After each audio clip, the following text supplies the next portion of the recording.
कांग्रेस और उसके सहयोगी दल अक्सर केंद्र सरकार पर संविधान को बदलने और संविधान को खतरे में डालने का आरोप लगाते हैं। ऐसा कई बार देखा गया है जब नेता प्रतिपक्ष राहुल गांधी ने संविधान को खतरे में बताया है। लेकिन विपक्ष के सभी आरोपों को सुप्रीम कोर्ट के पूर्व मुख्य न्यायाधीश बी.आर. गवई ने खारिज कर दिया है। बी.आर. गवई ने साफ तौर पर कहा है कि संविधान खतरे में नहीं है और संसद संविधान के बेसिक स्ट्रक्चर में बदलाव नहीं कर सकती।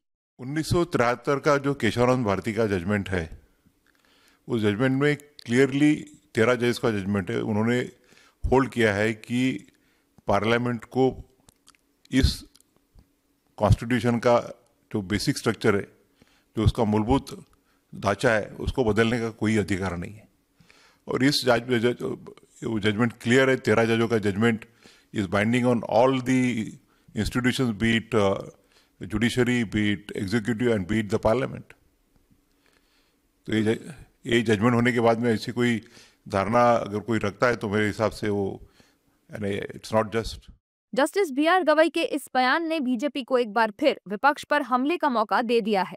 बीजेपी नेताओं ने राहुल गांधी को संविधान पढ़ने की सलाह देते हुए कहा है कि अगर विपक्ष को संवैधानिक संस्था पर भरोसा नहीं है तो किस पर होगा।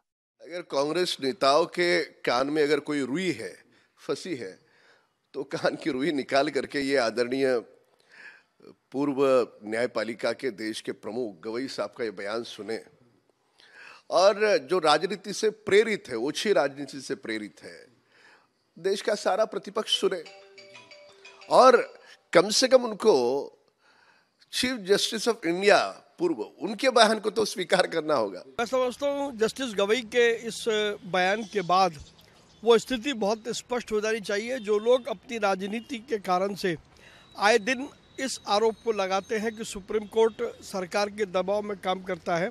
जस्टिस गवई अभी मुख्य न्यायाधीश पद से रिटायर हुए हैं, इस मायने में उनका ये वक्तव्य बेहद महत्वपूर्ण है। देखिए, गवई साहब जो चीफ जस्टिस रहे थे 2 दिन पहले तक, जब उनका ऐसा बयान आता है कि संविधान खतरे में नहीं है, तो राहुल बाबा को अब इस पर अपनी प्रतिक्रिया देनी चाहिए। और देश के 200 से ज्यादा एमिनेंट लोग, जिसमें जजेस थे, डिफेंस पर्सनल थे, इंटेलिजेंस एजेंसी के लीडिंग लोग थे, संस्कृति दुनिया के लोग थे, उन्होंने राहुल गांधी की आलोचना की थी और कहा था कि एसआईआर और वोट चोरी के मुद्दे पे वो जो मुद्दा उठा रहे वो गलत है।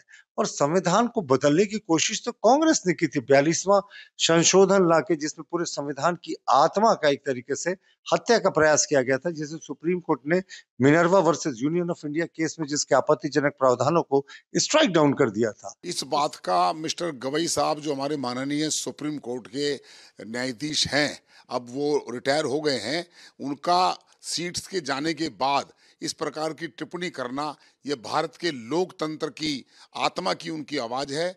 संविधान को किसी भी कीमत पर बदला नहीं जा सकता, यही बात हम कह रहे थे। इस बात को, गवई साहब की बात को कांग्रेस पार्टी और उसके सहयोगी संगठन को समझ लेना चाहिए कि ये संविधान हमारी आत्मा है और इसको बदलने वाला कोई माई का लाल पैदा नहीं हुआ नरेंद्र मोदी के शासनकाल के अंदर। सुप्रीम कोर्ट के पूर्व मुख्य न्यायाधीश बी.आर. गवई ने अपने कार्यकाल, संविधान, सोशल मीडिया, न्यायपालिका की स्वतंत्रता और देश की मौजूदा चुनौतियों पर बेबाक जवाब दिए हैं। हालांकि उनके बयान से ये साफ हो गया है कि भारतीय संविधान खतरे में नहीं है, बल्कि विपक्ष जनता को गुमराह करने की कोशिश कर रहा है।